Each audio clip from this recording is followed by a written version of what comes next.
আপনি সুদে টাকা নিছেন আখিরাতের আশায়? কথা বলেন না কেন?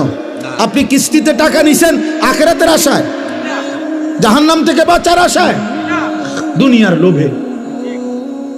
আপনি এটা বুঝছেন আপনার ছেলেটা এখন আমি 12 লাখ টাকা দিলে এটা আমার একটা টাকা উপার্জনের মেশিন, আমি একটা মেশিন বইয়ে এলাম, এরপরে হেতে টাকা দিব। তা নাই তো বলেন, দুনিয়ার আশা ছাড়া, সম্পদের আশা ছাড়া বাড়ি করবেন, বিল্ডিং করবেন, জমি কিনবেন, সংসার চালাইবেন, বাজার সদাই খাইবেন, আপেল মালটা খাবেন, এই তো দুনিয়াই হইল। তো আখেরাত? আখেরাত ভুলে গেলেন, বাবাও ভুলে গেলেন, সন্তানও ভুলে গেলেন।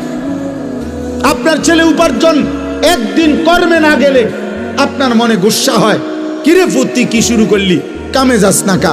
কিন্তু আপনার ছেলে 365 দিনে, খোদার 1 বছরে একদিনও ফজরের নামাজ পড়ে না, একটা দিন পড়ে না, এত বড় জানোয়ার মুসলমানের ঘরে ঘুমায় কেমনে?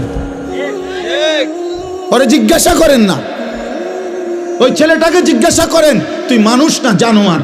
পরে বলতে পারো। একদিনও তুমি 365 দিনে মুসলমানের ঘরে জন্ম নিয়ে তুমি একদিনও ফজরের নামাজ পড়বা না? তোমার আল্লাহ নাই, তোমারে কেউ বানায় নাই, তুমি মাটির তলের থেকে বাইরিছ, তুমি আসমান থেকে পড়ে গেছো, তোমার কোনো সৃষ্টিকর্তা নাই, তিনি তোমার কাছে কিছু চায় না। আস্তাগফিরুল্লাহ, আস্তাগফিরুল্লাহ। তাহলে একটা বাবা বেনামাজি সন্তান ঘুমায়, ওমা বেড়ার কোনো চিন্তাই নাই, ওনার কোনো ফিকিরে নাই, ওনার ফিকির শুধু টাকা, চাকরি, ব্যবসা, দোকানদারি, বিদেশ, পয়সা, এই জীবন। বলেন আব্বা, আখেরাত কেমনে ভুলে গেলেন? আখেরাত যদি ভুলেও যান তো আখেরাত হবে না? কথা বলেন না? বলো ছেলেরা, বাবা তোমরা বলো, তোমরা যারা আজকে মৃত্যু ভুলে গেছো, তোমাদের মৃত্যু হবে না? তোমরা যারা নামাজ পড়ো না, তোমরা তো মৃত্যু ভুলে গেছো। তোমাদের যাদের চরিত্র অপবিত্র, নারী দেখে, উলঙ্গ ছবি দেখলে, নারী দেখলে, জিনা ব্যভিচারের দৃশ্য দেখলে, হারাম নারী দেখলে বীর্যপাত হয় শরীরের মধ্যে, আর এই শরীর তখন নাপাক হয়। নাপাক জিনা করিলে, ব্যভিচার করিলে, নারীর সাথে হারাম সম্পর্ক করিলে, মদ পান করিলে, ব্যভিচার করিলে শরীর নাপাক হয়, অপবিত্র হয়, অপবিত্র। আল্লাহ রসুল সাল্লাল্লাহু আলাইহি সাল্লাম বলছেন, যে ব্যক্তি মদ পান করে, যে জিনা ব্যভিচার করে, খোদার কসম নবী বলছে, আল্লাহ তার অন্তর থেকে ঈমান খুলে ফেলে, মানুষ যেমন তার দেহ থেকে জামা খুলে ফেলে।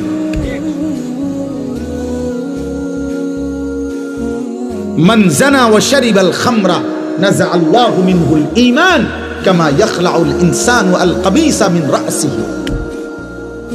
ঈমান খুলে ফেলে বেটা।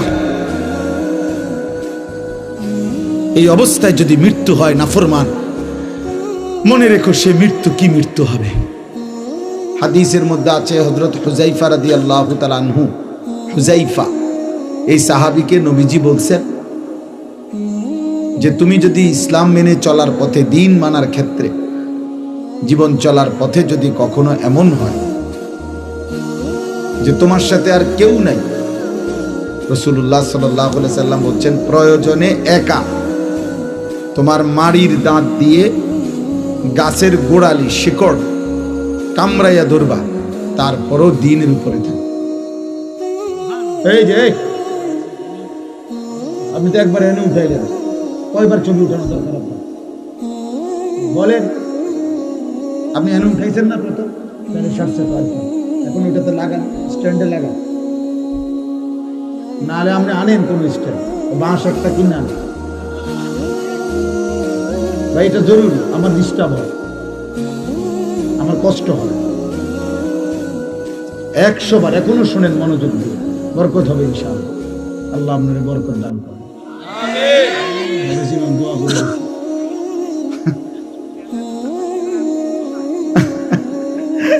আল্লাহ কবুল করেন। ঠিক আছে, আমার কষ্ট হয়, মানে এটা নাড়াচাড়া করলে আমার দিন জমে, একাগ্রতা আসে, এই জন্য আমি এটা একটু কঠোর, মানে আমি আসলে মনোযোগ চাই। মনোযোগ হইলে বরকত হয়, দিল জমে আর কি, দিল জমে। এমনি মনে করেন বক্তা উঠলো নামলো, লোক হইল না হইল, বড় মাহফিল হইল ছোট মাহফিল হইল, এটা আসলে কোনো বিষয় না। মনে করেন আমারে 1 কোটি মানুষ চিনে, তো এতে কি আমার কবর আযাব মাপ? তো আমি এটা দিয়ে করব কি? আমারে মনে করেন 1 কোটি মানুষ চিনে, তো এতে আপনাদের কারো কবর আযাব মাপ? তাইলে কোনো ফায়দা নেই। আখিরাত দরকার, আখিরাত দরকার প্রত্যেকের, আমারও আপনাদের। যে মাঠে আপনারা দাঁড়াবেন ওই একই মাঠে আমরাও দাঁড়াবো। যার কাছে আপনারা হিসাব দিবেন আমরাও হিসাব দেব। ইয়াউমা ইয়াকুমুন নাসু লিরাব্বিল আলামিন, আল্লাহ তাআলা বলেন সেদিন সমস্ত মানুষ মহান আল্লাহ তাআলা রব্বুল আলামিনের সামনে দাঁড়িয়ে থাকবে হাসরের। নবীজি সাল্লাল্লাহু আলাইহি ওয়াসাল্লাম বলছেন মাউদাউ কাদামি, এই পাওটা রাখতে যেটুকু জায়গা মাটিতে, পায়ের তলা ঠিক এতটুকু জায়গায় শুধু প্রত্যেকে দাঁড়াবে। এর অতিরিক্ত 1 সুতা আগে বাড়তে পারবে না, পিছনেও যাইতে পারবে না, ডানেও না বামে, শুধু দাঁড়িয়েই থাকবে। এখন দাঁড়িয়ে থাকবে কতক্ষণ? সরেন 2-4 মিনিট, ঠিক না? প্রথম দিন 50,000 বছর। ফি ইয়াউমিন কানা মিকদারুহু 50,000 সানা, কোরআনুল কারীমের আয়াত। আল্লাহ বলছে প্রথম দিন, একদিন, হাসরের ময়দানের একদিন 50,000 বছর। এখন বলেন 50,000 সানা, 50,000 বছর। ভেবে দেখেন 50,000 বছর একদিন। এবার কতদিন চলবে হাসরের মাঠ সেটা একমাত্র মহান আল্লাহই জানে। তো যদি ধরেন একদিনে দাঁড়ায় থাকতে হয়, তাহলে আপনাকে ন্যূনতম 50,000 বছর দাঁড়ায় থাকতে হবে। আর যেখানে দাঁড়াবেন সেখানে মাথার উপরে সূর্য থাকবে। যেখানে দাঁড়াবেন তখন এই সূর্য যদি মাথার উপরে থাকে তো পায়ের নিচের জমিনের উত্তপ্ততা, গরম কেমন হবে? আমরা হজ্জের মধ্যে প্রতি বছর, এইবারও আরাফার দিন, মানে যেদিন হজের মূল দিন, আরাফার ময়দানে, সেদিন আল্লাহরই কুদরত।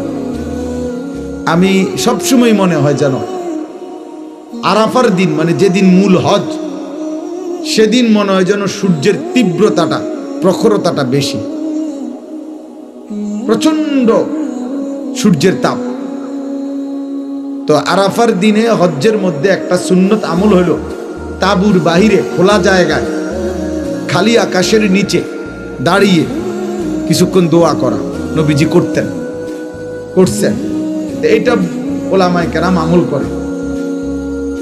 তো এইবারও আপনার, অর্থাৎ এই 2-3 বার তাবুত থেকে বাইরে দুপুরবেলা হজ্জের সময় এই দাঁড়ায়, আর 2 মিনিট তা 5 মিনিট, 5-7 মিনিট দাঁড়াইতে গিয়ে মনে হয় যেন পাওটা পুইরা গেছে, একদম পুরো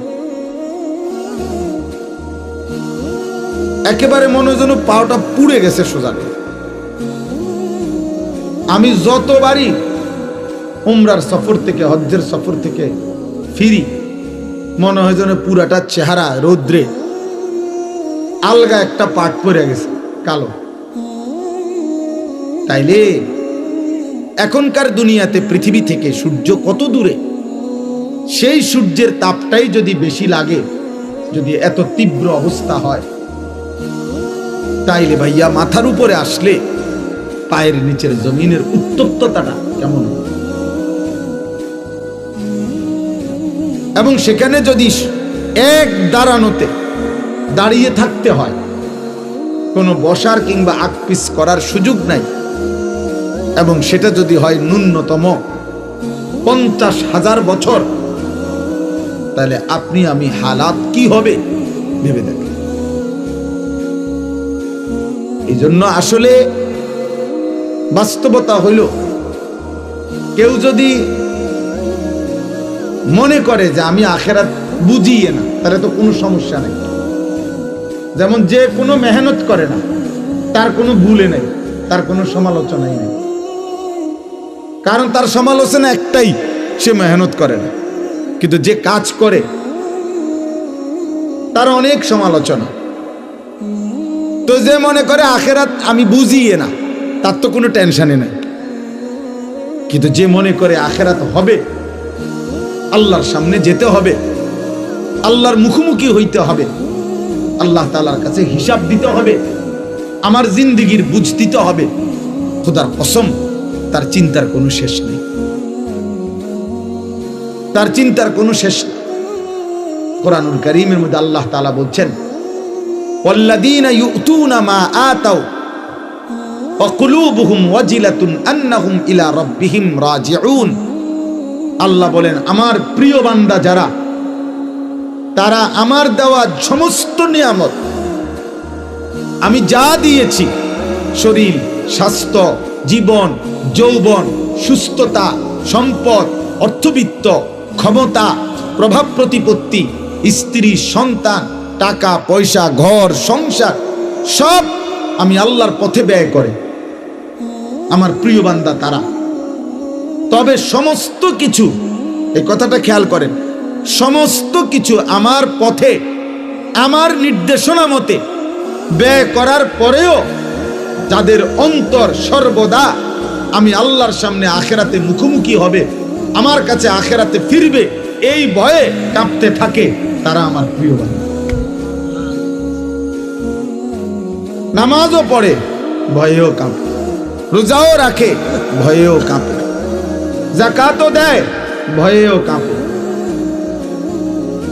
দান সাদাকাও করে, ভয়েও কাঁপে, হজও করে, আবার ভয়েও কাঁপে, আল্লাহর ভয়ে।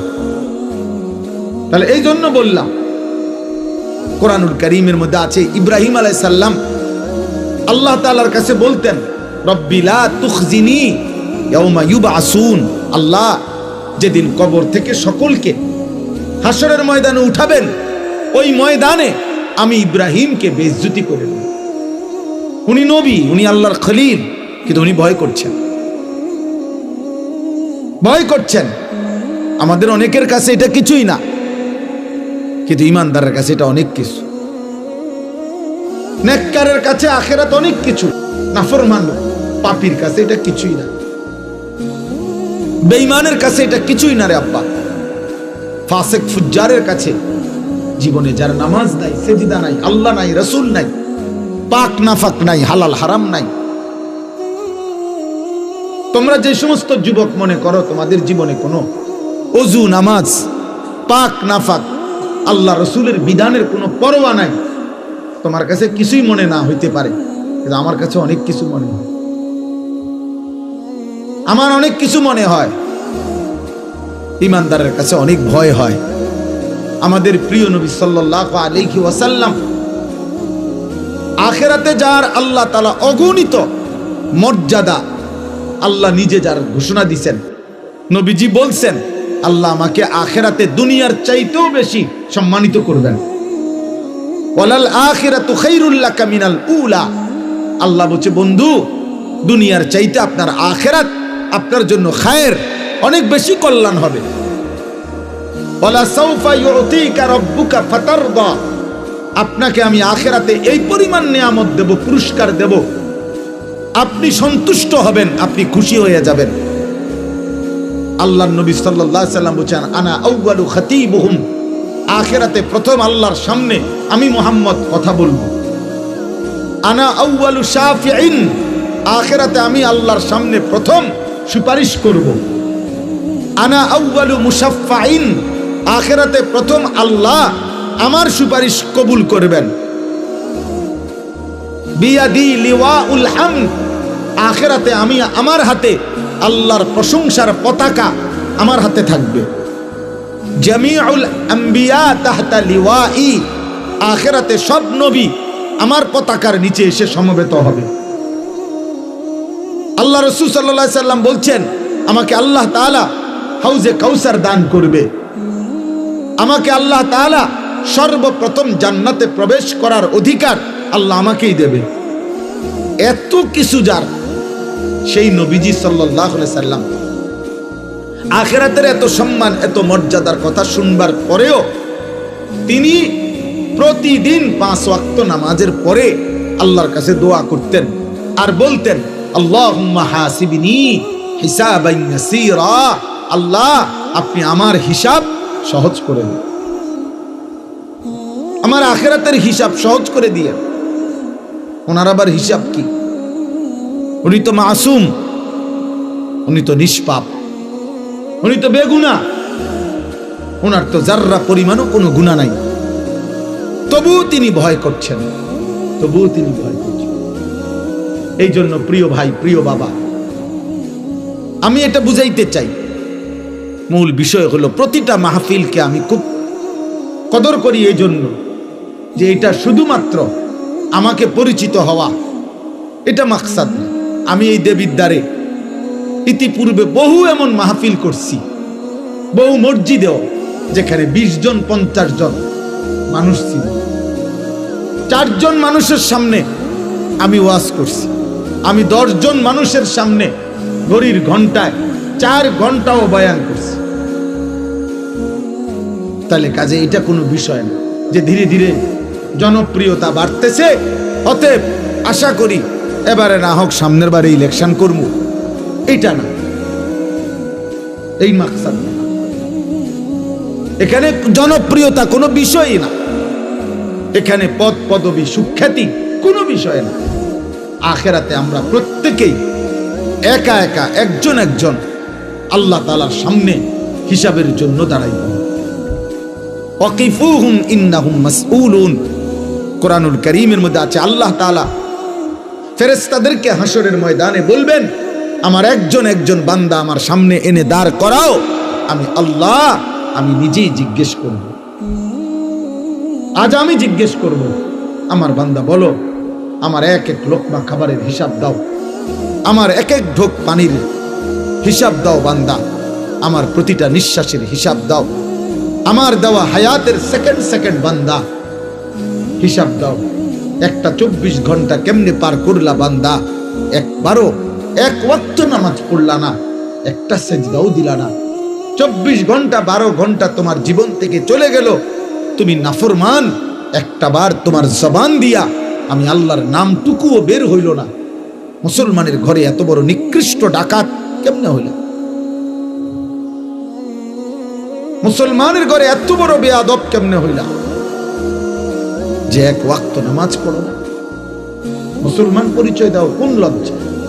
তার চাইতে বড় নির্লজ্জ বেহায়া যে নিজেকে পরিচয় দেয় মুসলমান, অথচ সে এক ওয়াক্ত নামাজের একটা সেজদা দেয় না।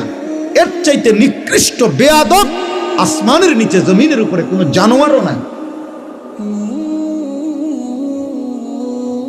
কোনো জানোয়ারও নাই বেটা, কোনো জানোয়ার এমন হইতে পারে না, কোনো জানোয়ার না, কারণ জানোয়ারের উপরে নামাজ ফরজ করা হয় না, কোন কুত্তার উপরে নামাজ ফরজ করা হয় নাই, এই জন্য সে নামাজ পড়ে না। কোন শূকরের উপরে নামাজ ফরজ করা হয় নাই, এই জন্য সে নামাজ পড়ে না, এই জন্য সে পড়ে না। রে আব্বা, তুমি কুত্তারে জিগাইও যে তুমি কেন নামাজ পড়ো না, সে বলবে আমারে আল্লাহ নামাজ পড়তে বলে নাই, আমার উপরে শরীয়তের বিধান নাই, কিন্তু তোমার উপরে বিধান আছে। তুমি মুসলমানের বাচ্চা, তোমার মা মুসলমান, তোমার বাবা মুসলমান, তুমি বুঝ হওয়ার পর থেকে শুনেছ তুমি মুসলমান। কতবার তোমার মা তোমারে কালেমা পড়াইছে, তোমার বাবা তোমাকে কালেমা পড়াইছে, তোমার মক্তবের হুজুর তোমারে কত শতবার কালেমা পড়াইছে, তোমার চারদিকের মসজিদে প্রতিদিন আজান হয়, তুমি চারিদিকে দেখো কত মানুষ নামাজ পড়ে, তোমার আত্মীয় স্বজন সবাই মুসলমান। এতগুলো ইসলামের পরিবেশ চারদিকে থাকার পরেও যেই গাদ্দার আল্লাহকে সেজদা দেয় না, তার চাইতে বড় গাদ্দার, তার চাইতে বড় অহংকারী বেয়াদব আর কেউ হইতে পারে। এই জন্য আমার সবসময় মনে হয় এই যে 14 বছর 16 বছর 18 বছরের ছেলে যেগুলো, তার বাবা মুসলমান, তার মা মুসলমান, তার দাদা দাদি মুসলমান, তার নানা নানি মুসলমান, তাগো গ্রামের চারদিকের সব লোক মুসলমান, তাগো গ্রামে মসজিদ আছে, ইমাম আছে, মুয়াজ্জিন আছে, মসজিদের মিনারাত থেকে আজান হয়, তাগো ঘরে আল্লাহর কোরআন আছে, তাগো এলাকার কোনো না কোনো বাচ্চা মাদ্রাসায় পড়ে, তাগো দাদা দাদি নামাজ পড়ে। এইরকম ইসলামের পরিবেশ, নামাজের পরিবেশ থাকার পরে, চোখে দেখার পরেও যে এক ওয়াক্ত নামাজ পড়ে না, তার মতো নিকৃষ্ট বেয়াদব, এত বড় জানোয়ার কোন জানোয়ারও হয় না। এ বড় বড় বেশি বেয়াদব। এই জন্য বাপ আপনাদেরকেও বলি, আপনাদের যেই সমস্ত ছেলে এক ওয়াক্ত নামাজ পড়ে না, এ আপনার সন্তান হওয়ার অযোগ্য। এই অপদার্থকে আপনি সন্তান পরিচয় দিয়ে না, ওই আপনার সন্তান না, ও আপনার সন্তান, ও ছোটখাটো গাদ্দার না। তে চারিদিকে ইসলামের পরিবেশ, এরপরও হেতে এত কম বয়স, মাত্র 16 বছর, কিন্তু বেয়াদব, এত বড় বেয়াদব, 16 বছর বয়সেই মাত্র আল্লাহকে কোনো 2 পয়সার পাত্তা দেন। এই গাদ্দার তো 40 বছর বয়সে দাজ্জাল হয়ে যাবে। সে 40 বছর বয়সে বলবে, বেটা গত 30 বছর আল্লাহরে একটা সেজদা দেই নাই, কিটা করতে আসছে আল্লাহ? আমি ফেরাউনের চাইতে কম কি? আমি নমরুদের চাইতে কম কি বেটা? হ্যাঁ, তা আল্লাহ বলবে, বান্দা বেশি কিছু তো আর খাও না, তুমি না মনে করছো তুমি অনেক রঙে আসো, কিন্তু তোমারে আমি যা খাওয়াই দুনিয়ায়, এর চাইতে বেশি আমি জানোয়ারে খাওয়াই।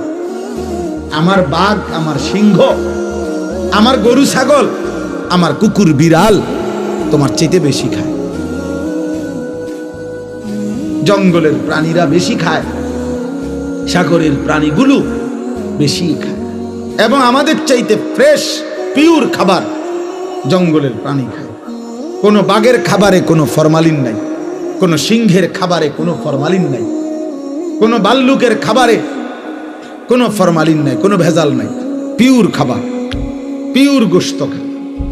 আমাদের সব খাবারের মধ্যে ঝামেলা, আমাদের সব খাবারের মধ্যে ফরমালিন আছে, আমাদের সব খাবারের মধ্যে ধোঁকা আছে। তাহলে আমরা সামান্য ধোঁকা মিশ্রিত দুনিয়া ভোগ করি, এতটুকুতেই আল্লাহকে এভাবে ভুলে গেলাম।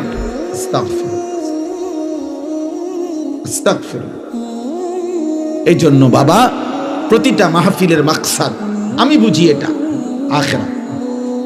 আখিরাত যদি আখিরাতের ভাবনা না আসে, যদি মৃত্যুর কথা মনে না পড়ে, যদি কবরের কথা মনে না পড়ে, যদি পরকালের কথা মনে না পড়ে, তাহলে ওই ওয়াজ, ওই মাহফিল বৃথা, ওইটা বৃথা। তাই কোনো ফায়দা নেই, কোনো অর্থ নাই। ওয়াজ দিয়া মানুষ দেখানোর কিছু নেই। আপনি একটা মাহফিল করে দেখাই দিলেন, অনেক লোক হয়েছে, আমনের গো মাহফিলের চাইতে বেশি লোক হয়েছে, এমনও বহু ওয়াজ আছে লাখ লাখ। তো আর আপনি এটা কিটা দেখাইলেন? এটা যদি এমন কিছু হইতো যে পৃথিবীতে আজ 15ই ডিসেম্বর আমি পৃথিবীকে একটি নতুন চমক দেখাইলাম, যে আমি একটি মাহফিল করলাম, মানুষে করবো হাসবে, ব্যাকল মাহফিল বুঝি তুই নতুন দেখালি, এটি তো ডেইলি ওয়াজ, তো ডেইলি হইতে আছে, মাহফিল তো ডেইলি হইতেছে। তাইলে এটা কিছুই না, প্রদর্শনীর কিছু নাই। আখিরাত